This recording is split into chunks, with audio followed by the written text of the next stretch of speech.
Syederalun Jalan Nasional di kawasan Danau Tras, Kecamatan Simpang Kiri, Kota Subul Salam mulai terendam banjir pada Rabu 26 November 2025 pagi setelah hujan terus mengguyur wilayah Kota Subul Salam.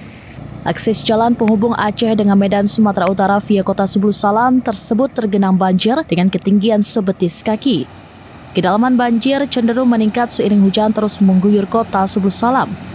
Berdasarkan pantauan, sekitar pukul 6:30 waktu Indonesia bagian Barat, kendaraan masih bisa melintas, terutama kendaraan besar. Sementara sepeda motor yang coba menerobos ada yang mogok di tengah genangan banjir. Sebagian mobil dari arah Medan menuju arah Aceh Selatan terpantau memilih beristirahat di pinggir jalan. Jalan nasional di kawasan Danau Tras diketahui merupakan daerah langganan banjir. Dari Subul Salam, Dede Rosadi, serampinews.com. Download Tribun X sekarang, menghadirkan lokal menjadi Indonesia.